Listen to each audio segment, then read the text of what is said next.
அதே Radhe. Hi friends, அனைவருக்கும் வணக்கம். எல்லோரும் எப்படி இருக்கீங்க ஃப்ரெண்ட்ஸ்? நல்லா இருக்கீங்களா? தூங்கி எந்திரிச்ச உடனே பசங்க வந்து படிச்சுட்டு அவங்க வேலையெல்லாம் முடிச்சுட்டு எக்ஸசைஸ்லாம் பண்ணிவிட்டு டிவி பார்க்குறேன்னு சொன்னாங்க. சரி டிவி பார்க்குறேன்னு சொல்லி என்ன பார்க்குறான்னு பார்த்தா ஸ்போர்ட்ஸு கிரிக்கெட்னால் என்னென்னே தெரியலை. நான் நல்லாயிருக்கு பார்க்குறதுக்குனால வச்சுட்டாங்க. உட்காந்துட்டு இது என்ன இப்படி எப்படி அப்படின்னு சொல்லி ஒன்று ஒன்றா கேட்டுட்டு இருந்தாங்க. 2 பேரும் பார்த்துக்கிட்டு அப்படியே படுத்துட்டு இருந்தாங்க கொஞ்ச நேரம். ஏன்னா காலையில் 4 மணிக்கு எந்திரிச்சு அவங்க படித்து முடித்த உடனே 6 மணி போல் டிவி ஆன் பண்ணிடுறது, ஏதாவது வந்து வச்சுட்டு பார்க்குறது. அந்த டைமில் சாமி பாட்டெல்லாம் போட்டுட்டு காலையில் அதுக்கப்புறம் பசங்க வந்து கொஞ்சம் கார்ட்டூன் அந்த மாதிரி பார்ப்பாங்க. 2 பேரையும் டியூஷனுக்கு அனுப்பிட்டு நான் குளிச்சுட்டு சாமி பூஜை எல்லாம் பண்ணிவிட்டு வந்துட்டேன். அதுக்கப்புறமா பகவத்கீதை படிச்சுட்டு காலையில் வந்து நான் எதுவும் சாப்பிடல, வெறும் கல்கண்டு தண்ணி வந்து குடிச்சிக்கிட்டேன். வயிறு வந்து சில்லுன்னு இருக்கும் அதனால். அதுக்கப்புறம் சமைக்க ஆரம்பிச்சிட்டேன். என்ன சமைச்சேன்னா தயிர் சாதம், அதுக்கப்புறம் முருங்கைக்காய், உருளைக்கிழங்கு, கொண்டக்கடலை காரக்குழம்புங்க. காரக்குழம்பு வந்து தயிர் சாதத்துக்கு பசங்க வந்து சைட் டிஷ்ஷாக செஞ்சேன். அவங்க சுத்தமாக சாப்பிடவே இல்லை. ஆக்சுவலி சாதம் செய்கிறதுக்கு இன்னும் கொஞ்சம் சாதமும் தனியாக செஞ்சுருக்கேன். அதனால் சாதம் இல்லை தயிர் சாதம் 2த்தையும் சாப்பிட்ற மாதிரி இருந்தால் சாப்பிட்டுக்கிட்டோன்னு சொல்லி செஞ்சேன். அவங்க தயிர் சாதம் மட்டும்தான் சாப்பிட்டாங்க, குழம்பு வந்து சாப்பிடல. தயிர் சாதம் தான் ஆக்சுவலி பசங்களுக்கு ரொம்ப பிடிக்கும். அதனால் வந்து 2 பேரும் தயிர் சாதம் சாப்பிட்டுட்டாங்க. அதுக்கப்புறம் எங்கள் நாத்தனார் பொண்ணு, நான் நாத்தனார் எல்லாருமே வந்து சாதம் தயிர் சாதம் எல்லாம் கலந்து கொஞ்சம் கொஞ்சம் சாப்பிட்டுக்கிட்டோம். சாப்பிட்டு முடிச்சு பாத்திரம்லாம் கழுவி எல்லாம் எடுத்து வச்சுட்டு லைவ் ஒன்று பண்ணியிருந்தேன். அதுக்கப்புறம் ஈவினிங் 4 மணி போல் எல்லா வீடு வாசல்லாம் பெருக்கி குழந்தைங்களை டியூஷனுக்கு அனுப்பி மறுபடியும் அவங்க வந்த அப்புறமா சாயங்காலம் வீடு வாசல்லாம் பெருக்கிட்டு சாமி பூஜை பண்ணிவிட்டு பகவத்கீதை படிச்சுட்டு அதுக்கப்புறம் கொஞ்ச நேரம் உட்காந்துட்டு இருக்கும்போது இந்த மாதிரி பொரி சாப்பிட்டுட்டு இருந்தேன். பொரியில் வந்து என்னென்னு பார்த்தீங்கன்னா லட்டு போட்டு சாப்பிட்றேன். இல்லை லட்டு போட்டு சாப்பிட்டாலும் சூப்பராக இருக்குங்க. நான் சாப்பிடுவேன். பசங்களும் வந்து பொரி சாப்பிட்ணுன்னு சொன்னோடனே சரி பொரி கொஞ்சம் பால் வந்து கொடுத்தேன். 2 பேரும் சாப்பிட்டாங்க. நான் அதுக்கப்புறமா படிக்க ஆரம்பிச்சிட்டாங்க. 2 பேரும் உட்காந்து கொஞ்சம் நேரம் படிச்சுட்டு ஈவினிங் டைமில் அவங்க வேலை பார்க்கும்போது நான் போயிட்டு எல்லா வேலையும் முடிச்சுட்டு மறுபடியும் லைவ் பண்ணியிருந்தேன். அதுக்கப்புறமா சாதம், இந்த சாதம் வந்து நாங்கள் 3 பேர் சாப்பிட்றதுக்கு கொண்டு வந்திருக்கேங்க. எங்கள் நாத்தனார் பொண்ணு வந்து அவள் வந்து இதே சாதம் சாப்பிட்டுக்கிறேன்னு சொல்லிட்டா. பையன் வந்து தயிர் சாதம் சாப்பிட்ணுன்னு சொல்லி அடம் பிடிச்சிட்டு இருந்தான். நேற்று லைவில் பார்த்துருப்பீங்க. அதுக்கப்புறம் அவனுக்கு வந்து தயிர் சாதம் நைட்டில் சாப்பிடக்கூடாது அவன் கேட்டதுனால சரி கொடுத்துட்டு அதுக்கப்புறம் சின்னவர் வந்து இங்கே கணக்கு போட்டு வச்சுருந்தாரு. ஒரு பேப்பரில் தீபாவளிக்கு இன்னும் எத்தனை நாள் இருக்குது, 1 2 3 10 அந்த மாதிரி ஒன்று எழுதி வச்சுட்டு ஒரு நாளைக்கு ஒரு தடவை டிக் பண்ணி ஒரு நாள் இன்றைக்கி போச்சு, ஒரு நாள் நாளைக்கு போச்சு, அந்த மாதிரி எல்லாத்தையும் டிக் பண்ணிவிட்டு பெண் அங்கே வச்சுருந்தாரு. அதுக்கப்புறம் இன்றைக்கி ஒடிஷாவில் எப்படி மேரேஜ் இருக்குன்னு சொல்லி பார்க்கலாங்க. இந்த வீடியோ வந்து நான் ஒடிஷாவுக்கு வந்து ஒரு 2 வருஷம் கழித்து எடுத்த வீடியோங்க. அப்போ வந்து கல்யாணம் வந்து சிம்பிளாக தான் பண்ணியிருந்தாங்க அந்த பையனுக்கு. இவன் வந்து என்னோடய ஹஸ்பண்டோட அதாவது கொஞ்சம் பங்காளிங்க மாதிரி தான் அவங்களோட பையன். அவன் வந்து எனக்கு நான் வந்து சித்தி ஆகணும், அவனுக்கு சித்தின்னு தான் கூடுவான். என் ஹஸ்பண்ட் சித்தப்பா, நான் சித்தி. வயசு வந்து பார்த்தோம்னா அவனுக்கு கிட்டத்தட்ட ஒரு 28 அந்த மாதிரி வயசு, 30 வயசு கிட்டத்தட்ட இருக்கும். அதுக்கப்புறம் கல்யாணத்துக்கு முன்னாடி நாள் எல்லாரையும் வீட்டுக்கு கூப்பிட்டு சாப்பாடு போடுவாங்க.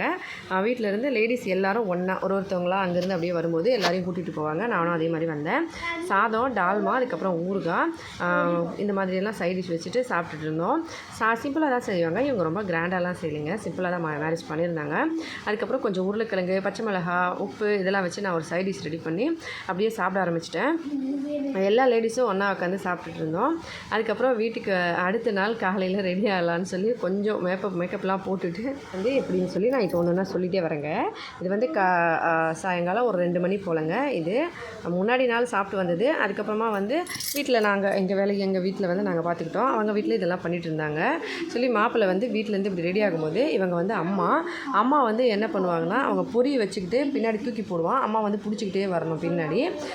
அதுக்கப்புறமா வந்து பின்னாடி இருக்கவங்க பிடிப்பாங்க, இவங்க வந்து தூக்கி போடுவாங்க. அதுக்கப்புறம் அம்மா கையால் வந்து பால் வந்து கொடுத்து அனுப்பணும் பையனுக்கு வீட்டிலேருந்து கிளம்புறதுக்கு முன்னாடி. ஆக்சுவலி காலையிலேருந்து எதுவுமே சாப்பிட்ருக்க மாட்டாங்கங்க. கல்யாணம் முடியவே நைட்டு 8 மணி ஆகிடும். அப்போ தான் வந்து சாப்பிடுவாங்க, அதுக்கு முன்னாடி சாப்பிட மாட்டாங்க. பகல் ஃபுல்லாகவே மாப்பிள்ளையும் பொண்ணும் சாப்பிடாம தான் இருந்திருப்பாங்க. அதுக்கப்புறம் பால் வந்து வீட்டில் அம்மா, பெரியம்மா, சித்தி இவங்கெல்லாம் கொடுப்பாங்க. ஏன்னா ஒடிஷாவில் வந்து மாப்பிள்ளை கல்யாணத்துக்காக போகும்போது அவங்கள பொண்ணு வீட்டில் இருங்க கட்டாயமாக இருந்து தான் ஆகணும்னு சொன்னால் அவங்க கண்டிப்பாக இருந்தாகணுமா. அது வந்து ஒரு கலாச்சார வழிமுறை. அதனால் அம்மா வந்து ரொம்ப மனசு கஷ்டத்தில் வீட்டில் இருப்பாங்கன்னு சொல்லுவாங்க. அது வந்து ஒரு கல்ச்சுரல் தான். ஆனால் அப்படி நிறுத்திட்டாலும் மாப்பிள்ளை வந்து கண்டிப்பாக நின்று ஆகணும்னு சொல்லுவாங்க. அது வந்து ஒரு கடமைக்கு இருந்துட்டு கூட அதுக்கப்புறம் வந்துடுவாங்க போல். ஆனால் கண்டிப்பாக வந்து அந்த பவர் வந்து பொண்ணு வீட்டுக்கு அப்போ இருக்குதுன்னு சொல்லுவாங்க. அதுக்கப்புறம் கோயிலில் சாமி கும்பிட்டா இங்கே தான் சிவபெருமான் கோயில். எங்கள் வீட்டில் அப்பா பூஜை பண்ணுறாங்கன்னு அடிக்கடி சொல்லுவேன் இல்லைங்களா. சிவபெருமான் கோயிலேருந்து இப்போ கும்பிட்டுட்டு அதுக்கப்புறமா ருத்ராயணி அம்மன் கோயிலுக்கு போய் பூஜை பண்ணுவாங்க. இவங்க தான் எங்கள் மாமியார் இங்கே நிற்கிறாங்க, பார்த்தீங்கன்னா தெரியும்.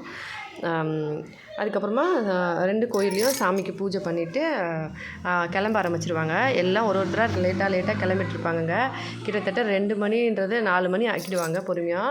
ஆக்சுவலி இவங்க கல்யாணம் வந்து மண்டபத்தில் பண்ணாங்க. பொண்ணு வீட்டில் தான் மோஸ்ட்லி கல்யாணம் பண்ணுவாங்க. அப்படி பொண்ணு வீட்டில் பண்ண முடியாமல் வசதி இல்லாதவங்க என்ன பண்ணுவாங்கன்னா, பொண்ணு வீட்டில் இருந்து பொண்ணை வந்து ஃபஸ்ட் நாள் முன்னாடி நாளே கூட்டிகிட்டு மாப்பிள்ளை வீட்டுக்கு கொண்டு வந்துடுவாங்க. அதுக்கப்புறமா மாப்பிள்ளை வீட்டில் கல்யாணம் பண்ணுவாங்க. அந்த மாதிரியும் இருக்குது. இப்போ பொண்ணு வந்து இந்த மாதிரி சிகப்பு கலர் புடவை ப்ளஸ் தலையில் வந்து இந்த மாதிரி துணியை போட்டு கூட்டு வருவாங்க. இதுதான் எங்கள் பெரிய ஒன்று விட்ட ஓரக்குத்தி. அதுக்கப்புறம் நான் எல்லோரும் வந்து பொண்ணு அந்த பக்கம் கூட்டிகிட்டு வந்து இங்கே உட்கார வச்சுட்டு இப்படி தான் வந்து கல்யாணம் நடக்கும். இது வந்து பெத்திக்கு வருவாங்கன்னு சொல்லுவாங்க. அதாவது இங்கே வந்து இந்த இடம் பேர் வந்து பெத்தின்னு சொல்லுவாங்க. அதுக்கப்புறம் இங்கே வந்து நம்ம ஹோமம்லாம் வளர்க்குற மாதிரி வளர்ப்பாங்க. ஒரு சிலர் வந்து ஹோமம் வளர்க்காமல் இப்படி நேரடியாகவும் பண்ணுவாங்க. 2 கையை வந்து ஒன்றா வச்சு கட்டிடுவாங்க. கட்டின அப்புறமா மாப்பிள்ளையோட தங்கச்சி இல்லைனா வந்து ஒரு சில முறைகள் அந்த மாதிரி நம்ம எப்படி நாத்தனார் வந்து தாலி வந்து முடிச்சு போடணும்னு சொல்லுவோம், அந்த மாதிரி நாத்தனார் வந்து அந்த துணியை வந்து அவுத்து விடணும். அவுத்து விடுறதுக்கு அவங்க காசு வாங்குவாங்க. அது பொண்ணோட தங்கச்சியாக இருந்தாலும் பரவாயில்ல, மாப்பிள்ளையோட தங்கச்சியாக இருந்தாலும் பரவாயில்ல, அக்கா தங்கச்சி 2 பேரில் இல்லை இந்த பையனோட அக்கா வந்து வரலை, அவளுக்கு குழந்த பிறந்திருக்கு. அதனால் வந்து வேற ஒருத்தவங்க வந்து அவுத்து விட்டாங்க. அதுக்கு வந்து அவங்க காசு கொடுக்கணும், 500 ரூபா 1000 ரூபா அந்த மாதிரி கொடுப்பாங்க. கல்யாணம் வந்து ரொம்ப சிம்பிளாக பண்ணாங்க. ஏன்னா 2 பேரும் லவ் பண்ணிகிட்டு இருந்தாங்க. லவ் மேரேஜ் தான். வீட்டில் வந்து எல்லோரும் ஒத்துக்கிட்டாங்க. இருந்தாலும் ஒரு சில பிரச்சனைகள் அதனால் அப்படியே வந்து மேரேஜ் பண்ணதுனால தான் இவ்வளோ வந்து மண்டபம் காலியாக இருக்குது. அதுக்கப்புறம் இப்போ வந்து நல்லா இது வந்து ஆக்சுவலி 3 வருஷம் முன்னாடி வீடியோன்னு சொன்னேன் இல்லைங்களா. இப்போ வந்து நல்லா சேர்ந்துட்டாங்க. எல்லோரும் வந்து ஃபேமிலியெல்லாம் ஒன்றா சேர்ந்துட்டாங்க. பையனும் நல்லா பார்த்துக்கிறான், பொண்ணு ரொம்ப நல்ல பொண்ணு. அதுக்கப்புறம் வீட்டில் எல்லோரும் ஒத்துக்கிட்டாங்க. மாப்பிள்ளை வீட்டில் எல்லோரும் ஓகே தான். பொண்ணு வீட்டில் தான் ஃபஸ்ட்டு வந்து கொஞ்சம் இது பண்ணாங்க. அதுக்கப்புறமா எல்லோரும் ஒத்துக்கிட்டாங்க. இப்போ நல்லா வச்சுக்கிறத பார்த்த அப்புறமா அவங்கள மனசு மாறிட்டாங்க. கல்யாணம் முடிஞ்சுட்டு அதுக்கப்புறம் நாங்கள் வந்து சொந்தக்காரங்க பங்காளிங்கன்றதுனால எல்லாருமே போயிருந்தோம். அதுக்கப்புறம் பொண்ணு வீட்டிலேருந்து மோஸ்ட்லி யாரும் வரல, 2 பேர் 3 பேர் அந்த மாதிரி தான். ஹோமம் வளர்க்கும் போது இந்த மாதிரி பொண்ணு வந்து இப்படி பிடிச்சிக்கணும், வாழ்க்கை ஃபுல்லாக இந்த மாதிரி பிடிச்சிப்பேன் அப்படின்னு சொல்லி ஒரு மந்திரம் எல்லாம் அவங்க சொல்கிறதெல்லாம் சொல்லி ஹோமமெல்லாம் வளர்த்து அதுக்கப்புறம் எல்லாம் சாமி பூஜை எல்லாம் முடித்த அப்புறமா கல்யாணம் முடிஞ்சிட்டு அதுக்கப்புறமா வந்து தான் சாப்பிடுவாங்களே. பொண்ணு மாப்பிள்ளை சாப்பிடும்போது கிட்டத்தட்ட 8 மணி ஆகிடுங்க நைட்டு. காலையிலேருந்து சாப்பிடாமல் இருந்து நைட்டு 8 மணிக்கு தான் சாப்பிடுவாங்க. ஃபஸ்ட்டு வந்து ஸ்வீட்டு பொண்ணு மாப்பிள்ளையும் மாற்றி ஊட்டிக்கிட்டாங்க. அதுக்கப்புறமா வந்து இன்னும் 2-3 கலாச்சாரம் நிறைய வந்து ஆக்சுவலி ஒடிஷாவில் கல்யாணம் பண்ணுறதுக்கு 3 நாள் முன்னாடியிருந்தே ஒரு விதிகள் ஆரம்பிச்சிருவாங்க, ஒன்றா பண்ணுவாங்க. அதுக்கப்புறம் கல்யாணம் ஆகி இன்றைக்கிலேருந்து 4 நாள் வரைக்கும் வெறும் விதிமுறைகள் தான். 4வது நாள் தான் வந்து பொண்ணு மாப்பிள்ளையே ஒன்றா சேர்ப்பாங்க. இங்கே வந்து ஃபஸ்ட் நைட் கிடையாது, 4th நைட்டுன்னு சொல்லுவாங்க. 2 பேரும் வந்து இந்த மாதிரி கையில் வந்து சின்ன சின்ன கல், கொஞ்சம் மண் மாதிரி, அதுக்கப்புறம் சின்ன சின்ன சொப்பு மாதிரி, பொறி இந்த மாதிரியெல்லாம் வச்சு நிறைய வந்து ஒரு விளையாட்டு வந்து இவங்க சொல்லிக் கொடுப்பாங்க. இவங்க வந்து மேரேஜ் பண்ணும்போது இந்த அக்கா வந்து வருவாங்க எப்போவுமே. அவங்களோட விதிமுறையில், அதாவது ஊரில் குலத்தொழில்னு சொல்லுவாங்க இல்லைங்களா, அந்த மாதிரி அந்த அக்காவோட அவங்க குலத்தொழில் வந்து கல்யாணம் பண்ணும்போது வீட்டில் வந்து ஒரு சில வேலைகள் எல்லாம் பார்ப்பாங்க. கல்யாணம் முடிஞ்ச அப்புறமா வீட்டில் வந்து அரிசி காசு எல்லாம் வாங்கி கொண்டு போவாங்க. அதுக்கப்புறம் இப்படி தான் அவங்க வந்து சொல்லுவாங்க. எல்லாருக்கும் வந்து ஹலத்தா போடுறது, நிறைய வேலைகள் இருக்குது. கல்யாண வீட்டில் மோஸ்ட்லி அவங்க வந்து வருவாங்க. அதுக்கப்புறம் இந்த மாதிரி எல்லா வேலையும் முடிச்சுட்டு சாமி பூஜையெல்லாம் பண்ணி சாமி கும்பிட்டுட்டு அதுக்கப்புறம் எல்லோரும் வந்து இந்த மாதிரி விதிமுறைகளெல்லாம் பண்ணி இப்போ வந்து எல்லோரும் காசு மொய் வைக்கிறது, ஒரு விளக்கு வச்சுருப்பாங்க, அப்புறமா அரிசியெல்லாம் வச்சுருப்பாங்க. இப்போ நான் வந்து எனக்கு தெரியல, நான் சொல்ல அவங்க அந்த மாதிரி பண்ணேன்.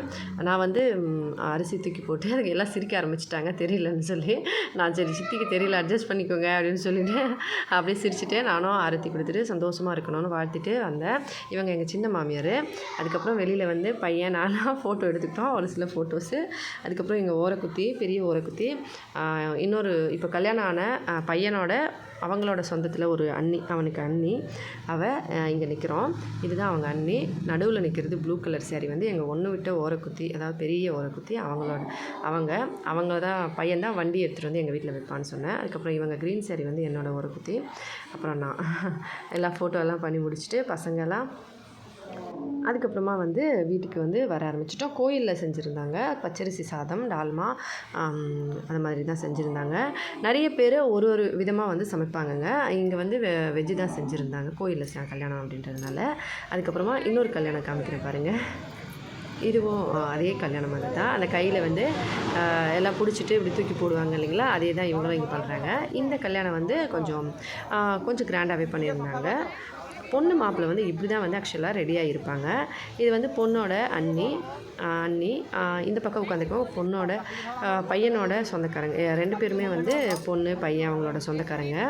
எல்லோரும் வந்து அங்கே உட்காந்துட்டு இந்த மாதிரி அரிசியெல்லாம் தூக்கி போட்டு மந்திரம்லாம் சொல்லி அங்கே கிண்டல் பண்ணிகிட்டு இருந்தாங்க. இப்படி போடு அப்படி போடு, நீ தான் ஜெயிக்கணும், நான் தான் ஜெயிக்கணும், அந்த மாதிரி பேசுவாங்க இல்லையா, அந்த மாதிரி கிண்டல் பண்ணி கல்யாணம் பண்ணி வச்சாங்க. இப்போ முதல் நாள் இன்றைக்கி கல்யாணம் ஆகிடுச்சு நைட் 8 மணிக்கு தான். அதுக்கப்புறம் பொண்ணு மாப்பிள்ளையும் காட்டன் சேரீ, மஞ்சள் கலர் சேரீ கொடுத்து தனியாக பொண்ணையும் மாப்பிள்ளையும் தனியாக வச்சுருவாங்க. 4 நாள் வரைக்கும் தினமுமே வந்து அப்படியே தான் இருப்பாங்க தனித்தனியாக. யார் முகத்தையும் யாரும் பார்த்துக்கக்கூடாது. 4ஆவது நாள் வந்து ரிசப்ஷன் வைப்பாங்க. அந்த ரிசப்ஷன் அன்றைக்கி தான் வந்து ஃபோர்த் நைட்டும் வைப்பாங்க. இதாங்க ஒடிஷாவோட கல்யாணம். வீடியோ பிடிச்சிருந்தா மறக்காமல் எப்படின்னு சொல்லுங்கள். ஹெல்தியாக சாப்பிட்டு சந்தோஷமாக சேஃபாக பத்திரமா விடுங்க. இதே மாதிரி இன்னொரு வீடியோவில் பார்க்கலாம். 2 ஜோடியில் உங்களுக்கு எந்த ஜோடி பிடிச்சிருந்ததுன்னு மறக்காமல் கமெண்ட்ஸில் சொல்லுங்கள். நன்றி, வணக்கம்.